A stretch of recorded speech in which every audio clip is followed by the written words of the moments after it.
I think the biggest thing that everyone's talking about is the fact that you and Mohamed are actually speaking again. Yes. I think you said that he reached out to you first, right? How this happened was last summer I reached out to him and then he quit talking to me. And we had not talked since last August. Then all of a sudden, in February, out of the blue, someone messages me and like, "Hi, how are you?" Because I don't have his number saved in my phone. So it's like, okay, who is this? You were I like, had to go to his fan page to see if it was his number or not to make sure. Because normally I don't answer people I don't know. mm. And once I realized it was him, yeah, so we've been talking since then. So crazy. You were literally like new phone who dis. Yeah. That's so funny. Yeah. Oh my goodness. I never dreamed in a million years he would reach out on his own. So, okay, now you said that you had originally reached out, a while ago. When you reached out at that point in time, what made you reach out to him? I was reaching out to him because there's this fan who's, I call her a stalker. She was bringing up stuff from 4 years ago, and I knew he talked to her, and I was trying to get her to stop talking because really it's none of her business what happened between me and him. Mm-hmm. And he said he'd talk to her, and he did talk to her because she quit for a while, and then we continued talking for a month or two, and then he just stopped talking out of the blue. Why do you think he decided to reach back out to you after, not having spoken for so long? I think it's because time has went on and he realized, and then with everything that's happening in the world, I think he just had a change of heart. And he realizes too that we'll always be connected because of our situation. So when he messaged you the recent, like about a month ago or so, do you remember like what his message said?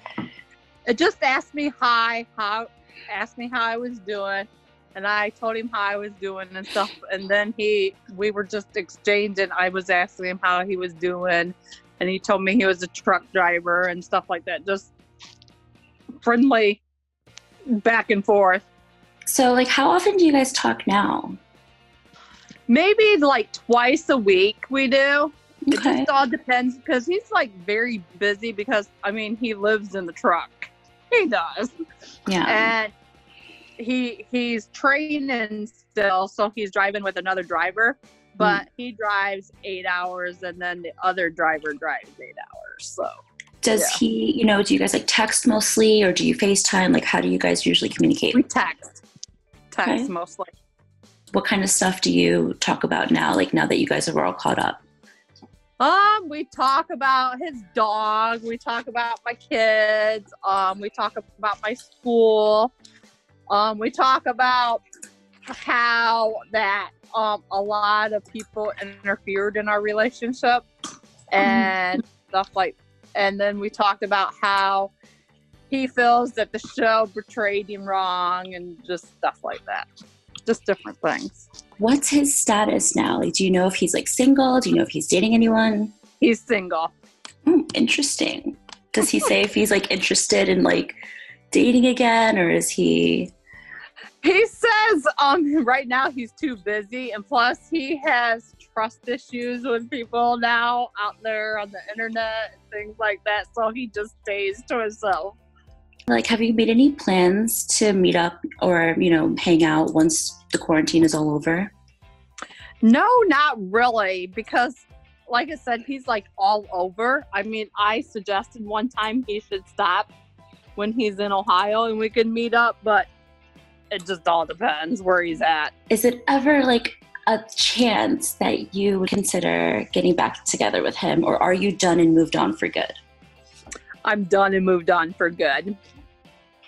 And so how do your family feel about you and him talking again? Because I know there was some tension, from past seasons we've seen. They don't seem to mind it because they know that I'm over him and I've moved on. So they're okay with it. And they know that we're just texting They do. We've never met up or anything like that. So yeah, they're okay with it right now. I know the last time we spoke to you, you told us that you were dating someone. You didn't share his name at the time. You were playing coy, but it was around like May 2019. So can you share an update about your relationship with that mystery man? We're not seeing each other, but we're friends. And I haven't really been dating anyone. And I've just been focusing on my family and my kids right now.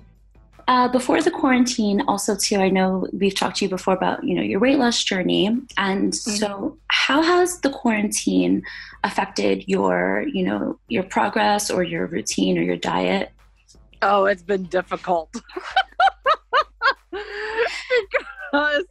And especially with working, and then I had the grandkids living with here. It's harder. It was harder because they like junk food. So there was like all kinds of junk food in the house. Now I'm in the process of getting it back out. So, and then it's like when you're on the run or working and stuff like that, it's like you pick something up on the go, and it's usually the bad choices. Are you just taking this time to just relax a little bit and take a break on that and start up again when everything kind of get back to normal? I'm going to be starting up again now that my son and his girlfriend and the kids are out, because there'll be less chances that stuff's in here, and I can really get down to it. And now that it's getting warmer, because I love to walk, so I love walking. So now that it's getting warmer, I'll be able to start walking again. Now that you talked to Mohamed, have you talked to him about your weight loss journey? Has he, complimented you or given you any tips? Because he stays pretty fit. He's very much like a gym person. Yeah, no, not really. But I asked him what he eats, because with him being Muslim, they only eat certain things. And I'm like, what are you eating when you're out there on the road? And he says, but mostly vegetables and fruits. So.